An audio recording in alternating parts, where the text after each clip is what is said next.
உலகம் யாவையும் தாமுளவாக்கலும் நிலைபெறுத்தலும் நீக்கலும் நீங்களா ஹலகிலா விளையாட்டுடையார் அவர் தலைவர் அன்னவர்க்கே சரண் நாங்களே என்றான் கம்பநாட்டாழ்வான். இந்த பிரம்மம் எப்பொழுதும் ஆனந்த ஸ்வரூபமாகவே இருக்கிறது. ஆனந்த ஸ்வரூபமாக இருக்கிற இந்த பிரம்மத்திற்கு ரொம்ப பிடிச்சது எதுவென்றால் விளையாடுவது. அது எப்படிப்பட்ட விளையாட்டுன்னா அலகிலா விளையாட்டு என்றான் கம்பன். இந்த அலகிலா விளையாட்டு அவனுக்கு ரொம்ப பிடிக்கும். எப்படிப்பட்ட அலகிலா விளையாட்டு என்றால் அவனே இந்த பிரம்மத்தை இந்த லோகத்தை படைப்பான். அந்த படைத்த லோகத்தை அவனே ஆட்டி படைப்பான். ஆட்டி படைத்த அந்த உலகத்தை மீண்டும் அவனே விழுங்குவான். பிறகு உமிழ்வான். உமிழ்ந்த பின் அந்த லோகத்திலே அவன் அங்கும் இங்கும் ஓடி ஆடி விளையாடுவான். முடிந்தபோது தன் திருவடிகளாலே அளப்பான். இப்படி உமிழ்ந்தும் விழுங்கியும் இடந்தும் ஓடியும் அளந்தும் செய்கின்ற இந்த அலகிலா விளையாட்டிற்கு ஈடு இணை எதுவுமே கிடையாது. இந்த லோகத்தை சிருஷ்டிக்கிற அவன் இந்த அலகிலா விளையாட்டை ஆடுவதை பார்த்து இந்த இரண்டு மாயத்தை ஆண்டாள் காட்டுகிறாள். ஒன்று, அவனை மாமாயன் மாயன் வைகுந்தன் என்று ஓரிடத்திலே சொன்னவள் அவனுடைய சௌலோபியத்தை காட்டுகிற பொழுது மாயனை மண்ணு வடமதுரை மைந்தனை தூய பெருநீர் யமுனை துறைவனை ஆயர் குலத்தினில் தோன்றிய அணிவிளக்கை தாயை குடல் விளக்கம் செய்த தாமோதரனை என்று சொன்னாள். ஆக இரண்டு வேறு நிலைகளே இருக்கக்கூடிய ஒன்று மாமாயம், இன்னொன்று மாயம் என்கின்ற இரு பெரும் விளையாட்டுக்களைத்தான் கம்பன் அழகாக சொன்னான் அலகிலா விளையாட்டு.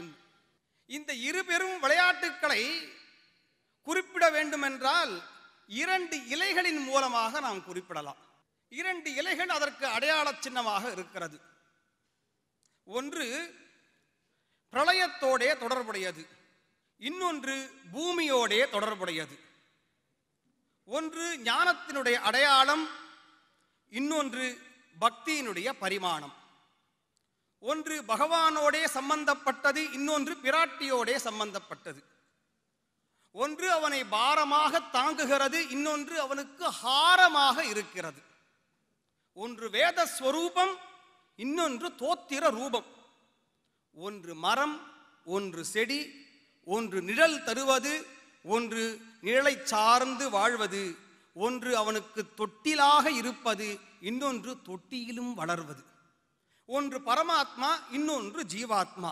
ஆக இந்த இரண்டு இலைகள் இருவேறு நிலைகளாக இருந்து அந்த மாமாயத்தையும் மாயத்தையும் காட்டி கொடுக்கிறது.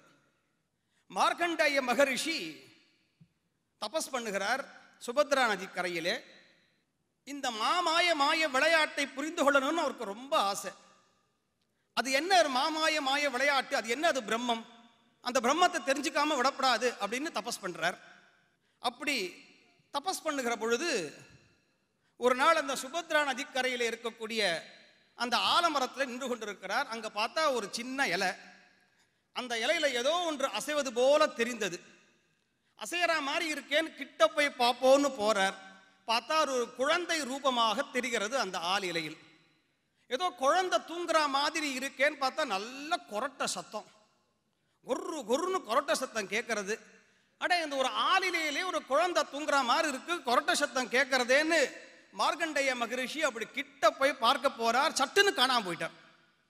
அவருக்கு ஒண்ணுமே புரியல, நான் எங்க இருக்கோன்னே தெரியல. தலை குப்புற விழுந்தார், உருண்டார், பிறண்டார். பார்த்தா ஒரு பெரிய ஜலப்பிரவாகம். அந்த ஜலப்பிரவாகத்திலே எல்லா உயிரினங்களும் அடித்துக்கொண்டு ஓடுகிறது. உத்து பார்த்தா ஒரு இடத்துல அவர் ஒரு வீடு மாதிரி தெரியுது. பார்த்தா அவருடைய குடில், அவருடைய ஆசிரமே உருண்டு பிறண்டு இந்த ஜலப்பிரவாகத்தில் ஓடுகிறது.